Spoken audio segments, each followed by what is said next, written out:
Прывітанне ўсім слухачам і гледачам Еўрарадыё. Мы ў жывым эфіры каля 12 па беларускім часе. Пятніца, гэта значыць блогер Александр Кнырович у нашай студыі. Прывітанне, Александр. Прывітанне, Павел, прывітанне, паважаныя сябры, як заўжды. Як заўжды, гэта жывы эфір і ёсць чат трансляцыі, у якім вы можете пакідаць свае каштоўныя заўвагі, можете пакідаць свае пытанні. Вядома, калі вы зададзіце нам пытанне з данатам, мы не зможам яго не агучыць. А вось адказваць яшчэ падумаем. Асабліва, калі у пытанні будуць нейкія правакацыі.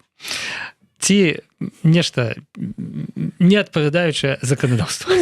Можа быць такія правакацыі, якія нам спадабаюцца, таму мы, конечно ж, адкажем. Таму, сябры, рыхтуйце пытанне, пішыце, калі ласка, іх у чат, ставце лайкі і дызлайкі гэтаму відэа. А я вам, пакуль вы збіраецеся, нагадаю канцэпцыю нашага стрыма. У Александра ёсць уласны YouTube-канал, які называецца Кнырович, на якім ён кожны тыдзень публікуе одно-два відэа. Ну, я думаю, што ўсё ж таки Александр лета, да, вы па адным... Не, я зрабіў невялікі адпачынак там пару тыдняў таму, а зараз все нормально. Забяспечваеце беларусаў, карацей, двума сціслымі ёмістымі відэа, прысвечанымі нейкай звязанай з нашай краінай, з рэгіёнам тэме, з большага эканамічнай, але, канешне, не бывае эканомікі без палітыкі, палітыкі без эканомікі у нас цяпер у наш гэты час. Ну, а тут мы на Еўрарадыё разгортваем гэтае відэа як цукерачку, у нас тут больш часу і, канешне ж, адказваем на ваши пытанні. Александр, перш чым я раскажу, чаму яшчэ мы прысвецім сённяшнія нашы 40 хвілін з вами, пра што апошняе відэа? Апошняе відэа выйшла во ўторак хіба вечар, і плануецца, што сёння выйдзе яшчэ одно відэо, план, как бы, да, план тыднёвы, і яно выйшла пра тое, што мы уже, конечно, абмяркоўвалі. Першае відэо выйшла пра сцэнары развала России, але ж не пра сцэнары развала, а гэта был адказ таму самому Андрею Мельниченко, які публікаваў артыкул у вядомым журнале, часопісе, конечно, часопісе The Economist, які распавядаў аб тым, што Запад ні ў коім разе не павінен даціснуць Расію да таго, каб яна страціла свой суверэнітэт, бо гэта будзе шкодна для самога Захада. Ён намагаўся так запужаць западнага абывателя для таго, каб яны пагадзіліся на тую самую роль Расіі, якая была ў Савецкага Саюза, і каб яны бачылі ў Пуціне не агрэсара, не Гітлера 21-го стагоддзя, а вось такога, ну, як савецкі брыч. Горбачова. Ну, ці Андропова на худы конец. Андропова. Калі там можа казаць пра карані з Гыбухі, то это такі новы Андропов. Так, і вось развагі наконт гэтага, ну, наконт як нам пад выглядам вельмі доўгіх, такіх складаных разважанняў прапануюць падман, вось, ведаеце, у гэтай цукерачкі, у гэтым няма там цукерачкі ўнутры, а ёсць как бы некая іншая субстанцыя. Так, это было першы відос, а сёння выйдзе таксама пра тое, што мы гаварылі пра 5 розных Беларусій, ці мы не паспелі, мы некалі прапланавалі і, падаецца, не паспелі паразважаць пра тое, што, ну, калі казаць вельмі так хутка, то 5 розных Беларусій, 5 розных сцэнароў развіцця Беларусі, ад Пазняка да Бабарыка, да еўрапейскай некай Беларусі, да Мацкевіча і да Лукашэнкі самога, пра тое, што у нас ёсць розныя 5 сцэнароў і што няма ў нашым грамадстве адзінства не ў сэнсе, што мы ідзем пад адным нейкім сцягам, а ў сэнсе адзінства віжн будучыні Беларусі. Не бывае так, каб 100% людзей яго верылі, але калі б гэта было хаця б 2/3 бачылі нейк аднолькавай будучыні Беларусі, то, напэўна, мы былі больш мацнейшымі.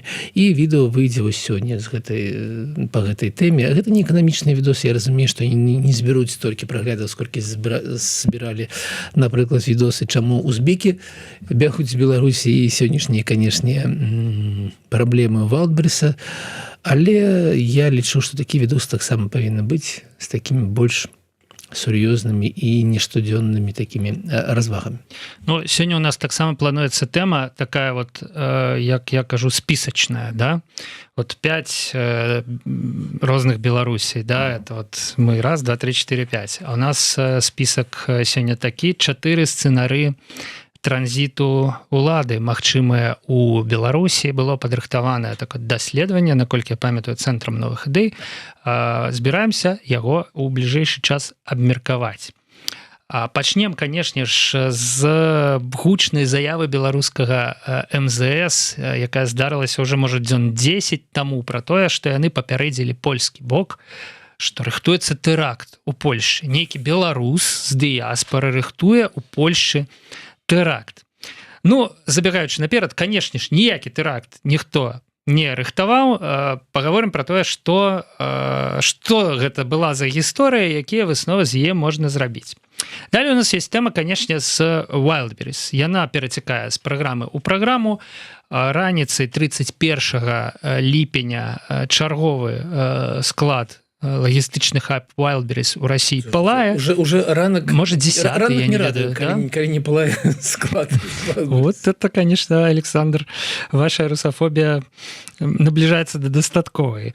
Вось. Але тут такая вот ситуация, что была навіна про тое, что Wildberries збіраецца для поставак вось у заходнюю частку России выкарыстоўваць лагістычны хаб, яны, які паспелі пабудаваць, і там амаль паспелі пабудаваць у Беларусі.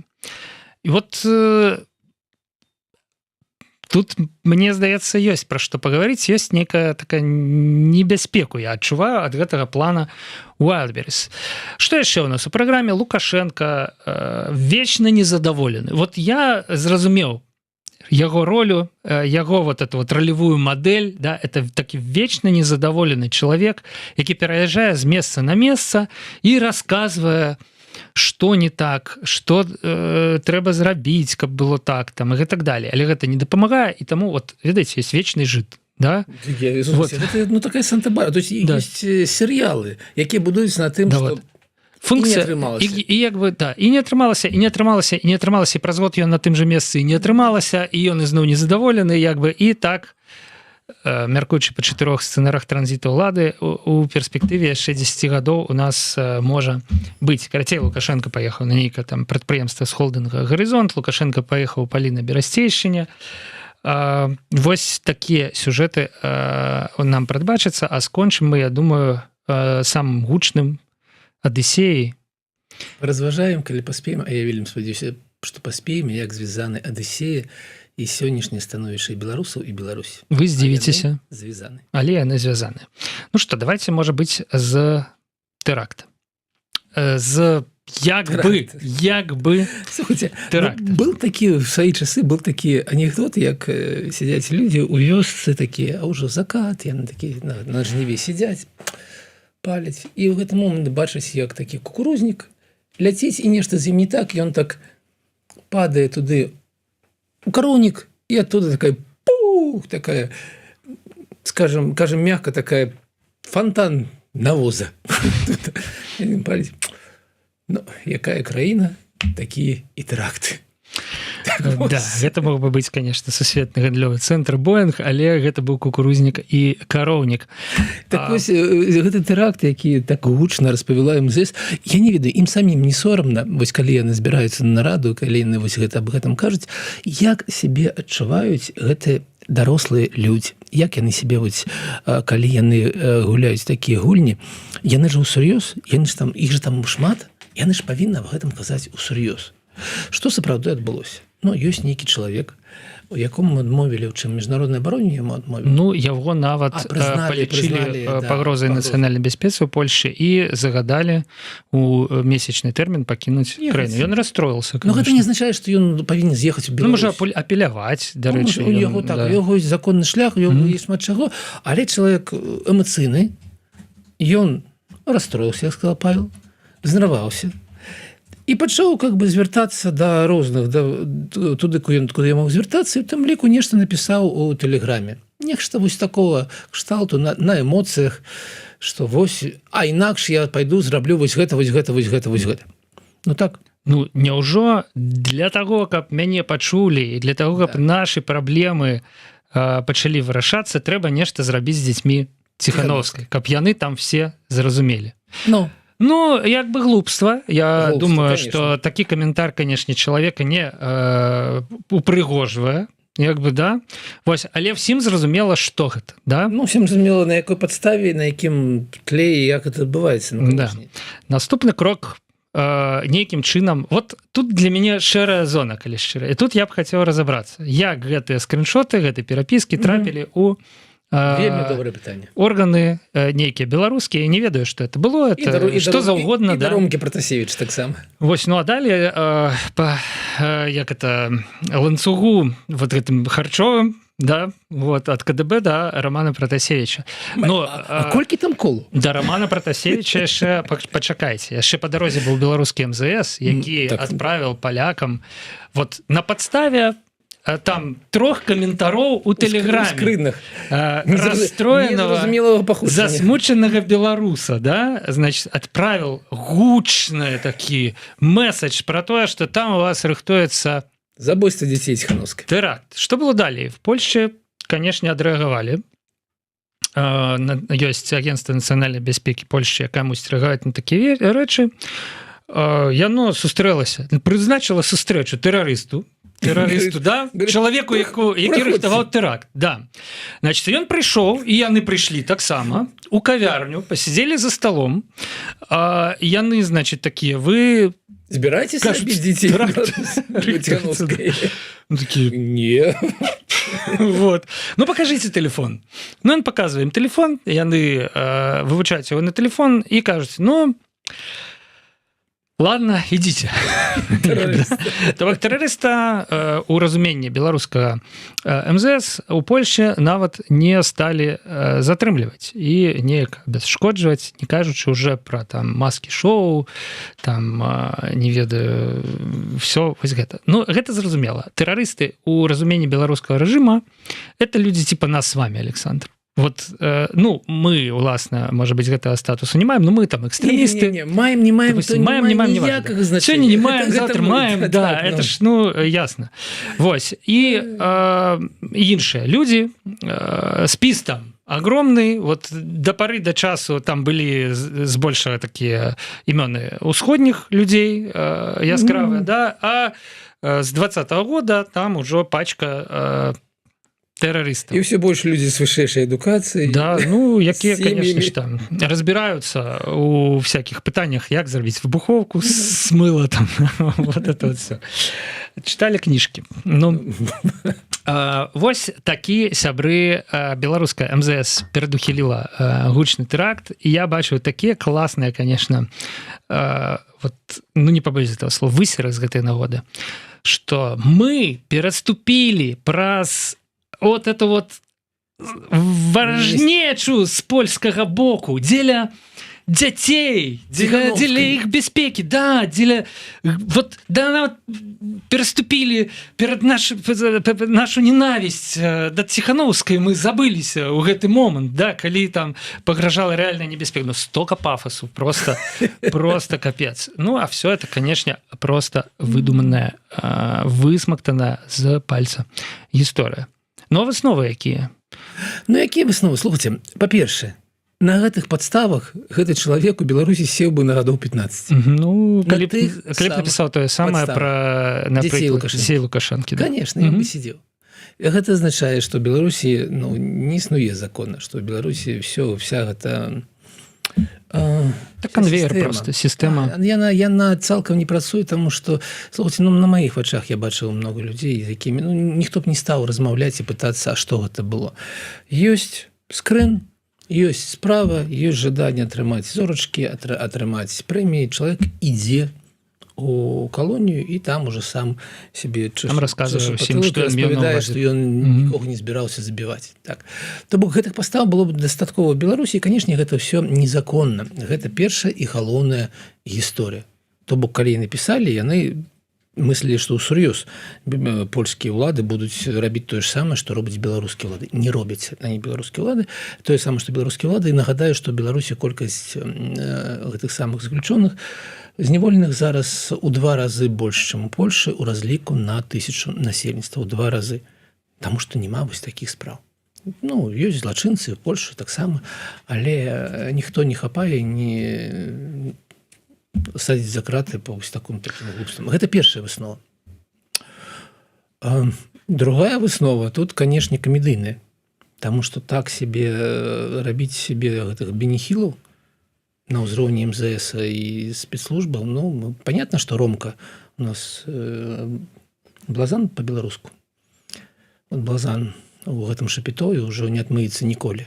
Но але ж как бы КДБ і МЗС гэта, конечно, здаецца ўсё ж таки моц.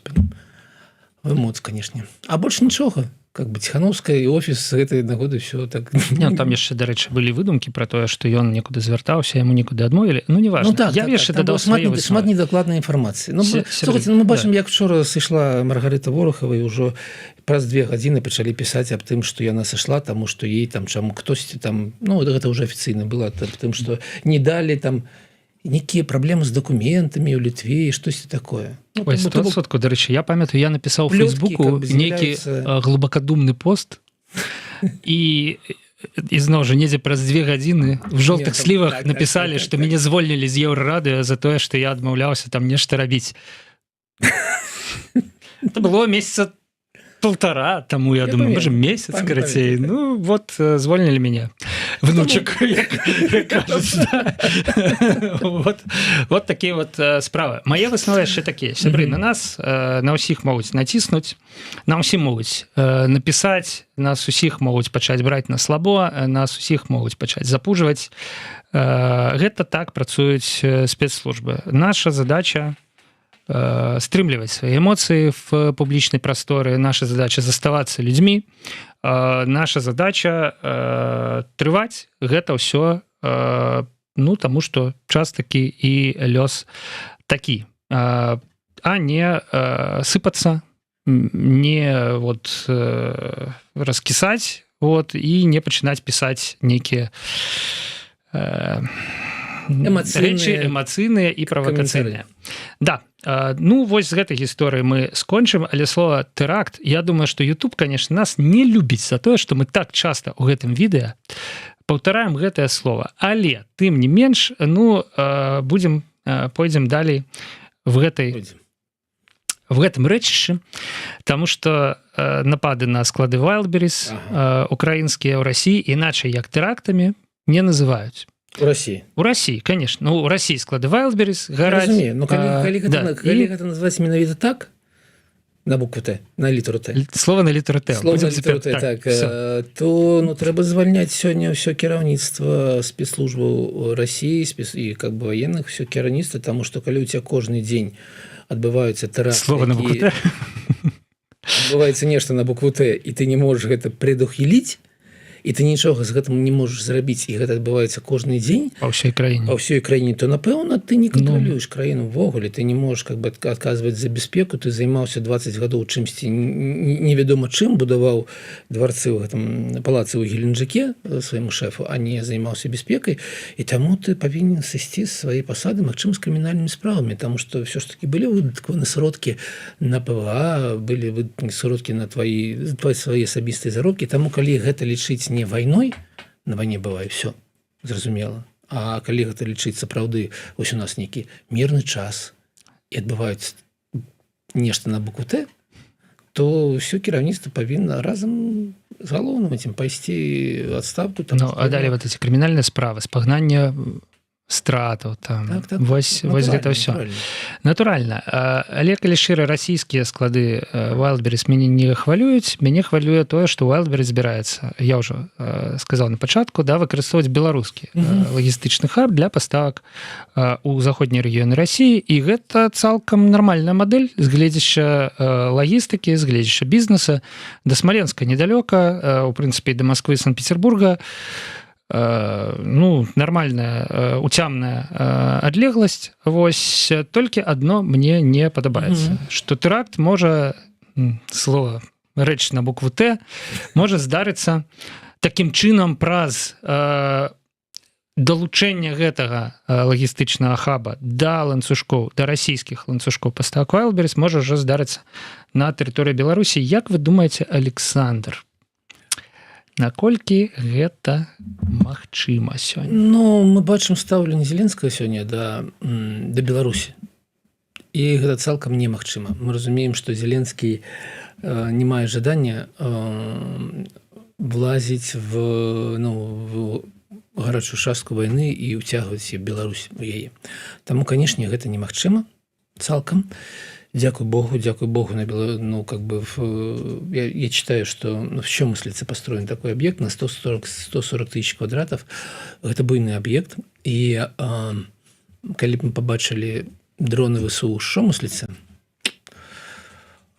А я упомню так само, что в Беларуси нема ніякай паветраной обороны. Это все як и наша наука, як и наша сельская гаспадарка, это все выключно на паперы написано. Мы побачили вельмі шмат цікавага, але, дзякуй Богу, я думаю, што у Зеленскага няма такіх планаў. Іншае пытанне тут у чым? У тым, што Валберес павінен пайсці ў банкрутства. То бок, калі так далей падоўжыць ВСУ, а мы бачым, што птушкі Мадзяра лётаюць вельмі далёка і вельмі трапна. Яны сёння працуюць.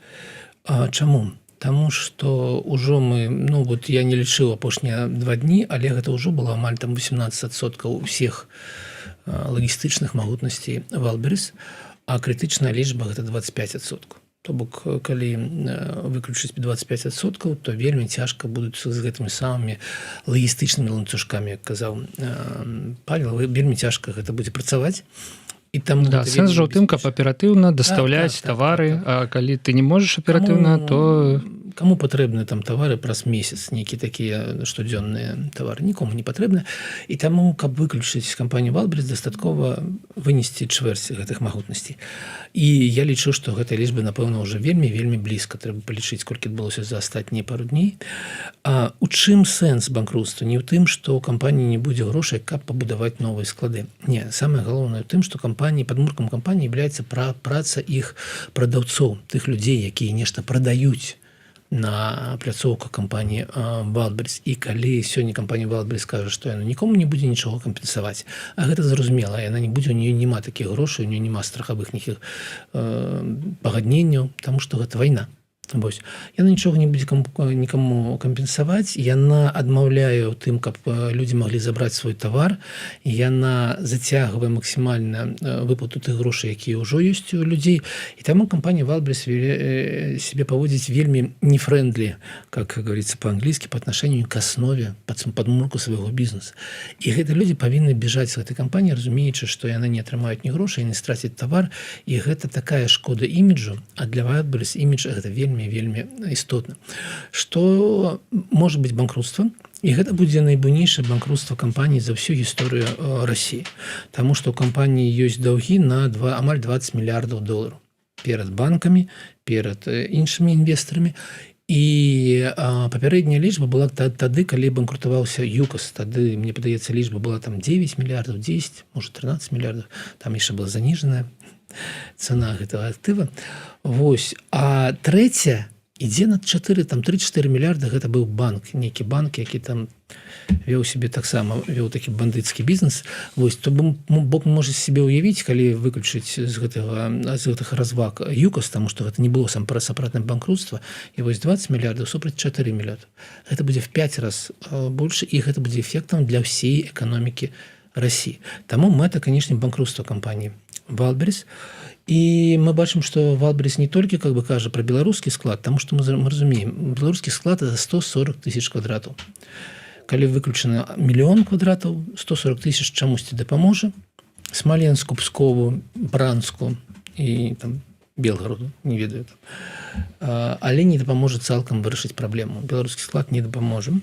І Валберес шукае таксама магутнасці ў Казахстане, потым уже піша, што Валберес для таго, каб захаваць бізнес няхай у меншым памеры, шукае магутнасці ў Казахстане. Гэта больш лагічна, таму што ўсё ж такі вялікі такі шлях тавараў з Кітаю да Расіі таксама праходзіць часткова праз Казахстан. Таму так. І што я яшчэ хацеў у гэтым момант заўважыць. Ведаеце, лагістычныя магутнасці Беларусі не такія вялікія. У нас ёсць чыгунка, якая для... Дарэчы, і так загружаная. Яна загружана. І таму, калі гэта будзе нейкі такі наплыў тавараў, якія будуць ехаць да Шомысліцы, а потым ехаць з Шомысліцы на захад Расіі, то я не ўпэўнены, што лагістыка беларуская на гэта сёння, што гэта сёння магчыма. Але гэта толькі мои уяўленні. А рэчаіснасці так магу толькі павіншаваць ВСУ. І ведаеце, я сёння скінуў Павлу інфармацыю аб кампаніі Озон, якая таксама буйны гулец на рынку. Там таксама нейкі адзін склад, але гэта пакуль яшчэ не пацверджана. І вось кампанія Озон за другі квартал нарасціла вельмі прыбытак, але гэта прыбытак $131 мільён. То бок, калі б гэта было 4 кварталы такіх, гэта было бы $500 мільёнаў. Можете параўнаць памеры кампаніі. У Wildberries у мінулым годзе прыбытак был 2 мільярда 300 мільёнаў, а ў гэтых за год будзе 500 мільёнаў. То бок это 4 з чымсьці разы розніца ў гэтых кампаніях, таму зразумела, чаму у прыбытку, канешне, у абароце будзе іншае. Зразумела, чаму ВСУ пачалі з Wildberries, да? Так, слухайце, яны для сябе выбралі найбольш буйную, найбольш такую уплывовую і гучную назву кампаніі.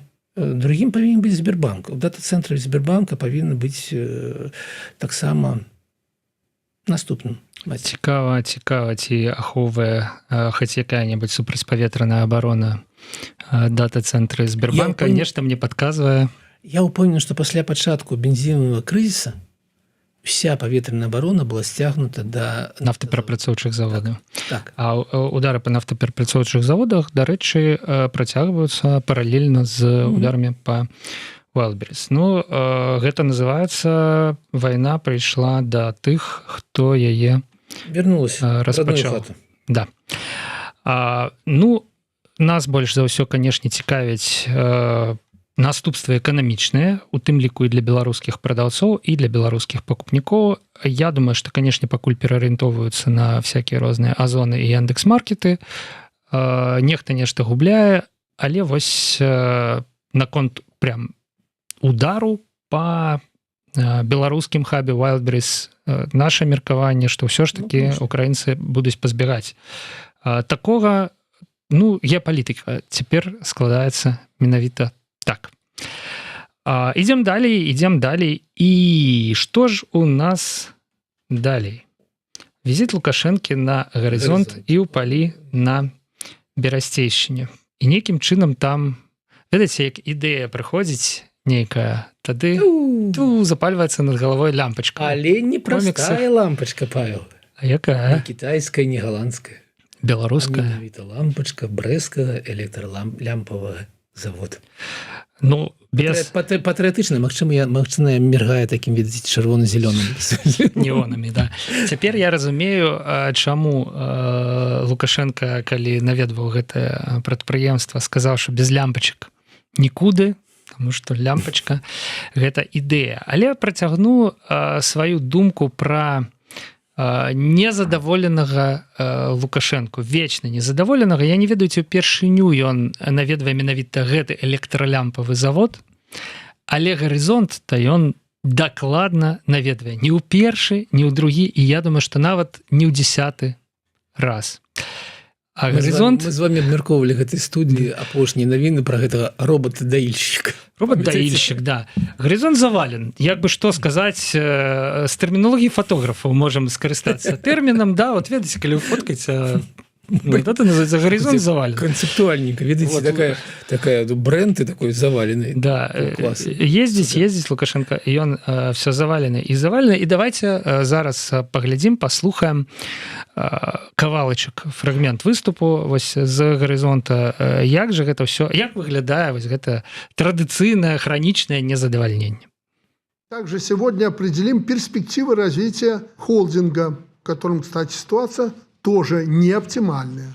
Показатели финансово-хозяйственной деятельности в текущем году снизились по итогам полугодия, объем производства на 5,6%, прибыль от реализации на 32%. Рентабельность с 4,6 до 3%.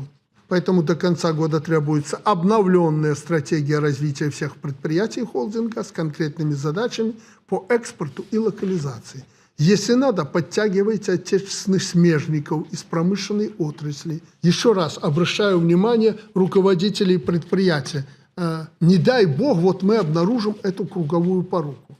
Чем хорош глава администрации, что он это понимает и видит, и мне мгновенно докладывает. Это уже плюс. Поэтому круговой поруки мы не допустим. У меня есть еще и органы, кроме Василия Николаевича, которая проконтролирует и скажет, что там плохо, что хорошо, как вы тут всякий мусор, металлолом вывозили до моего приезда и так далее. Но это хорошо, что перед приездом президента вы подметаете коридоры и цеха. Это неплохо. И вывозите с территории то, что не вывозили веками. Но это надо делать постоянно. Еще раз повторяю, мечтать можно было бы любому работать на таком предприятии. Небольшое количество людей, понимаешь, что делать, каждый день идешь на работу с большим удовольствием, что завтра будет на 2 копейки лучше прибыльность, рентабельность и так далее, и будешь знать, куда продавать. Просто надо шевелиться. И как вы там написали, где-то вверху раздеваться и работать. Ну, можете не раздеваться, это же дело каждого. Но должен быть результат.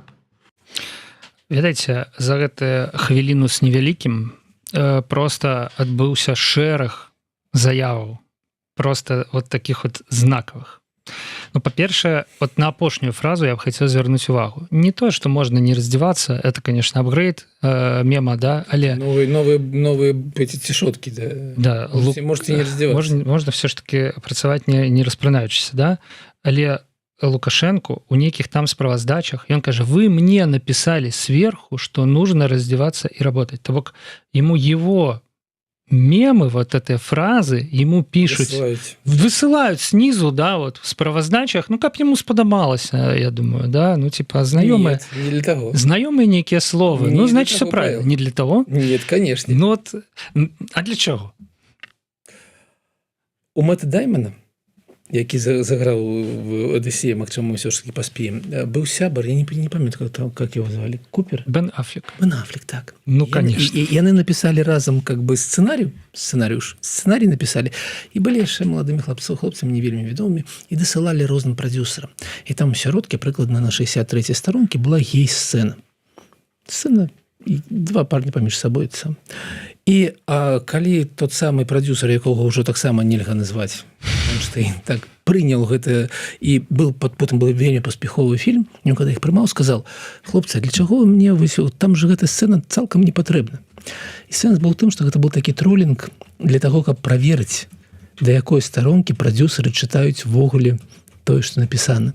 І таму распранацца і працаваць, раздзявацца і работаць, яму знізу пішуць, каб проверить, ён ввогуле читае то, што вы думаеце, там знізу ёсць нейкія сумневы ў тым, што Лукашенко читае справаздачы? Ну ладно, все может быть, конечно. Абодва адказа зараз будуць не просты, і нема, і ёсць. Таму што калі яны там не сумняваюцца, то гэта азначае, што яны там не вельмі такім моцным інтэлектам. Калі яны сумняваюцца, што азначае, што яны вельмі смелыя, і трэба гэтых людзей падтрымаць. Але я лічу, што, конечно, так. Ну вот, значит, мемами лукашенковскими для Лукашенки не ведаем, з якой мэтай дакладна, да, и в якім контексте, але тым не менш. Далее, вот глядите, фраза такая.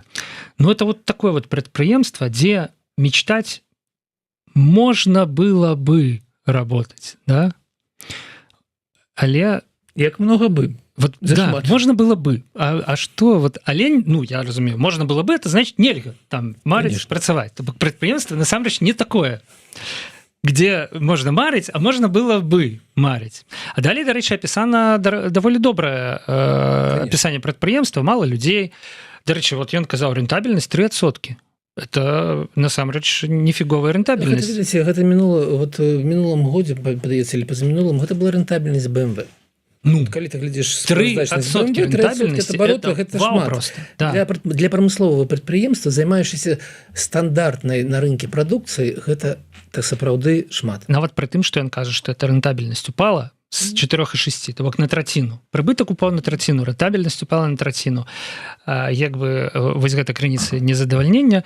І гэта у выніку прадпрыемства, в якім все ж таки пры рентабельнасці нават 3%, пры тым, што ў яго быццам бы ёсць прыбытак. Можно было бы марыць працаваць.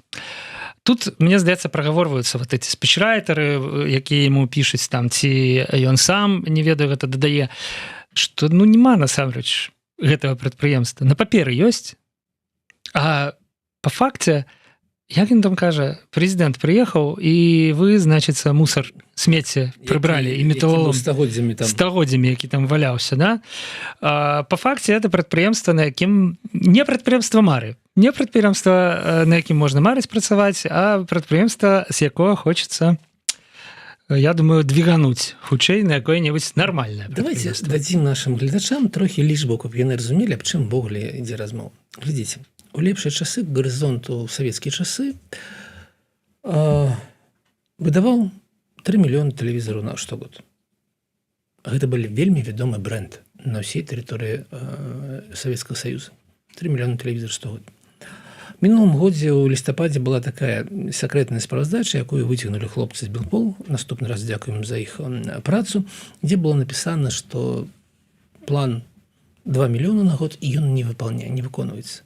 Але справа не ў плане в 2 мільёны штук тэлевізараў на год, але ж мы разумеем, наколькі павялічыўся рынок савецкіх часоў, што раней гэта была такое некая роскаш, а зараз гэта стандарт, у любой кватэры там 3 тэлевізары, калі ёсць, нармальна. Так вось, не справа не ў тым, што 3 і 2, а справа ў тым, што бренд «Гарызонт» цалкам страчаны. Цалкам страчаны. У Расіі няма бренда «Гарызонт», як амаль няма яго і ў Беларусі. Цалкам страчаны кампетэнцыі. Цалкам страчаны. Як гэта заўважна? Вось я глядзеў справаздачнасць «Гарызонта» за нейкі год. І ты бачыш выпуск тэлевізару 1 мільён.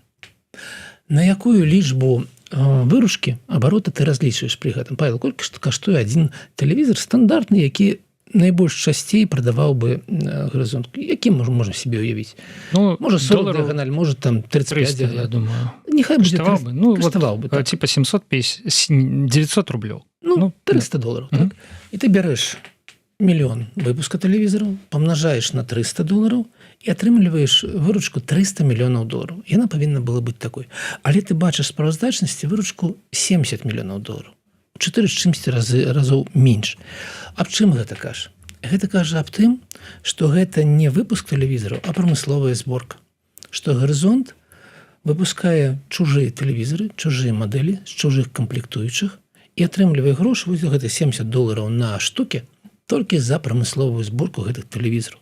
То бок, пад выглядам буйнога холдынга, які неяк развіваецца ці не развіваецца ў некалькі мільёнаў штук, насамрэч хаваецца страта цалкам кампетэнцый і тое, што мы проста збіраем чужую прадукцыю, вось так з гэтай отвёрткай круцім і атрымліваем за гэта толькі за нашу працу.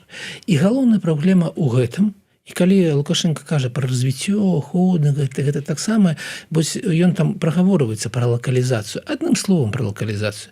Канешне, мне больш падабалася слова пра то, што ў меня ёсць іныя органы акрамя Васіля Нікалаевіча. Вельмі цікавы орган. Отрастил себе Лукашенко. Отрастил Василя Николаевича себе Лукашенко. Але ж все ж таки, калі ён кажа пра лакалізацыю, ён насамрэч хавае за гэтым сапраўды тое, што там няма ніякай лакалізацыі, што гэта ўсё чужыя кампаненты і гэта ўсё чужыя тэлевізары. Амаль. Вось, і ў гэтым галоўная праблема, і яна невырашальная цалкам. Таму што мы страцілі кампетэнцыі. Усе страцілі кампетэнцыі. Ці можа Беларусь нармальна працаваць на зборачным прадпрыемстве? Конечно, можа нешта атрымліваць. Ці ёсць у гэтым сэнсе чым ганарыцца? Беларусам няма чым. Таму што гэта чужое прадпрыемства. Няхай яно мае назву «Гарызонт», няхай яно мае уласнікам дзяржаву, але гэта чужое прадпрыемства. Пераходзім далей, сябры.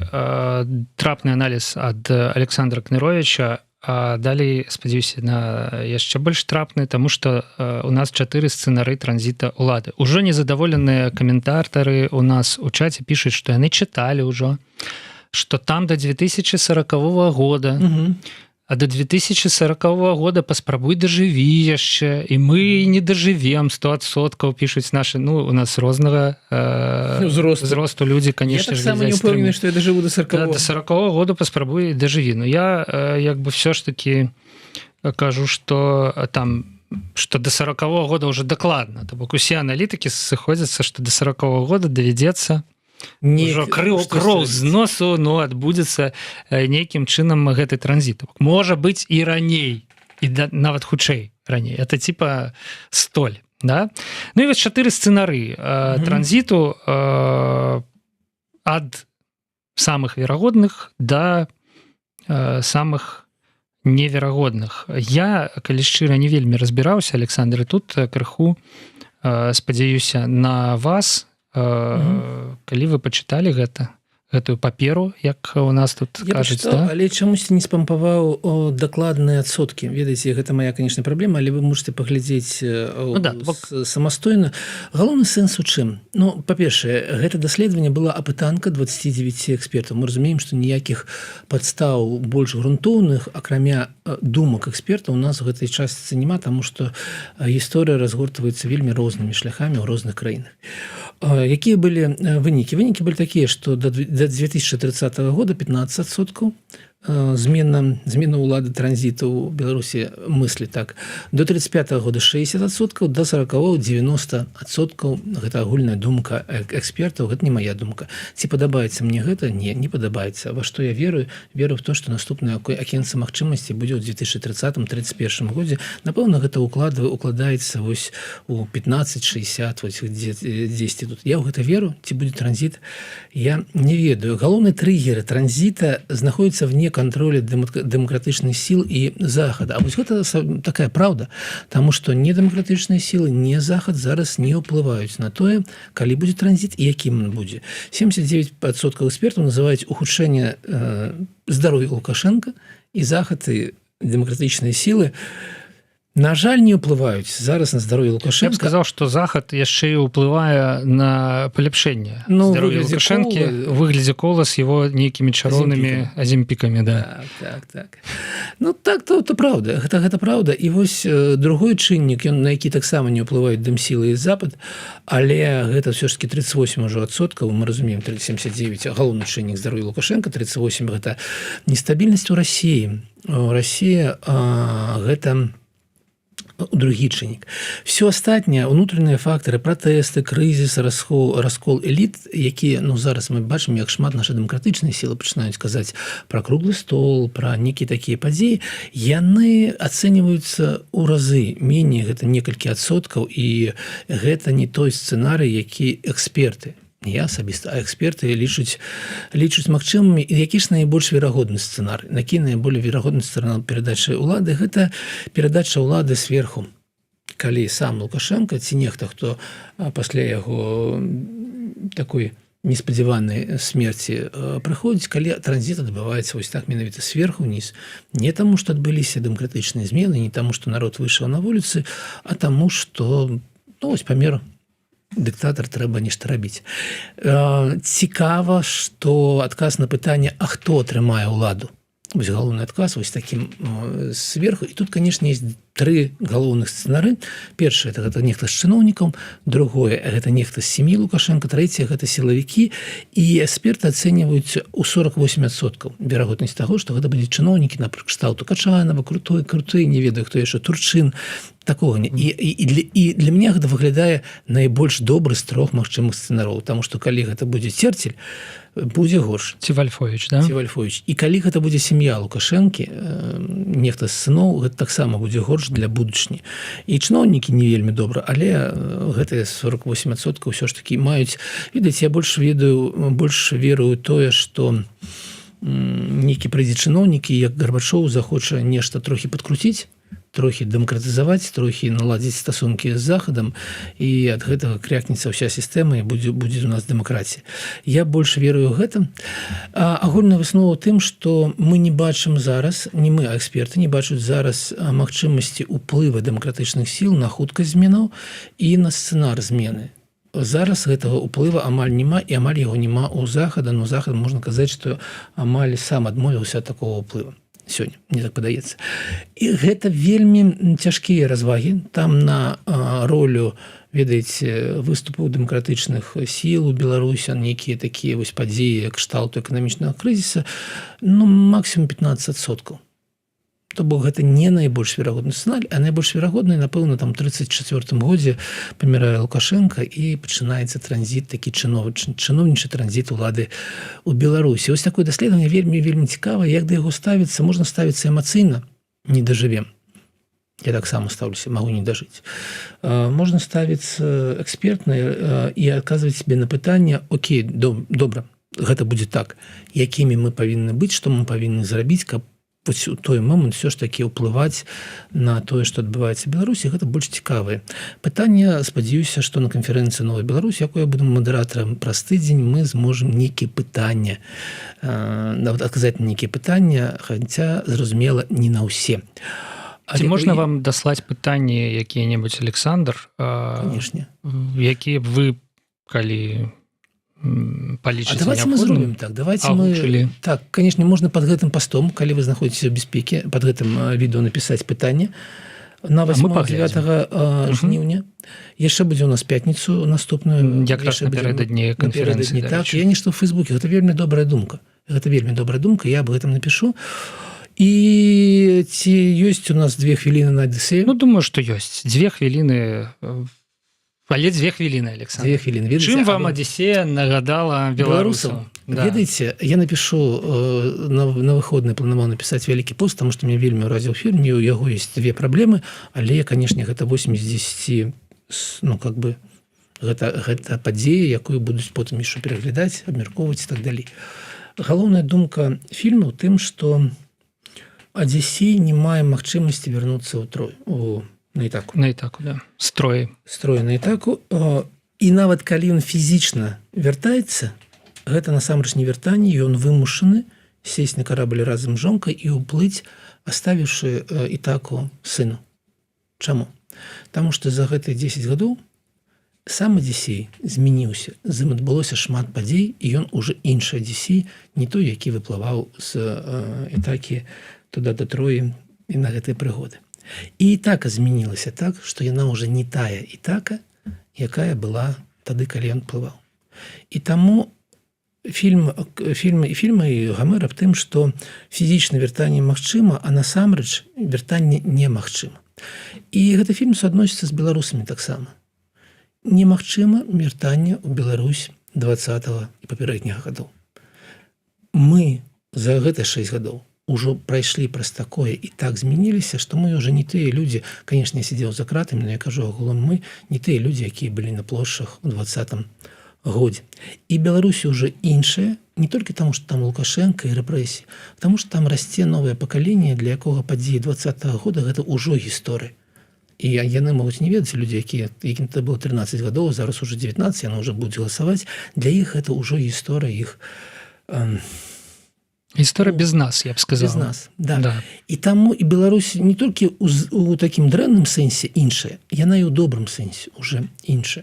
І таму, калі я глядзеў Адысею, для мяне гэта было такое перакліканне з беларусамі, з беларускай гісторыі і разуменнем аб тым, што шлях есть толькі наперад, і вяртанне ў Беларусь 2020 немагчыма па гэтым 2 прычынам. Увогуле вяртанне гэта адзін з ключавых сюжэтаў у сусветнай культуры. Ёсць умоўна там 20 сюжэтаў, якім прысвечаны ўсе творы мастацтва, якія стварылі людзі. Так ці інакш, вяртанне гэта адзін з ключавых. Гэта, сябры, наш з вами сюжэт. Але Адысея паказвае, што вяртанне можа быць і можа адбыцца фізічна, але вот маральна, духоўна яно нашмат больш складанае. Давайте пра гэта думаць. Давайте думаць пра тое, што мы прывезем з эміграцыі ў Беларусь калі-небудзь.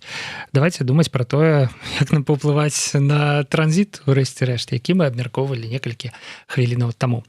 Дзякуй вялікі. Александр Кнырович, блогер, быў у студыі Еўрарадыё. Пабачымся ў наступную пятніцу. Будзем, як звычайна, абмяркоўваць важныя тэмы і падзеі ў эканоміцы і палітыцы Беларусі і свету. Дзякуй, шаноўныя гледачы. Дзякуй, Александр.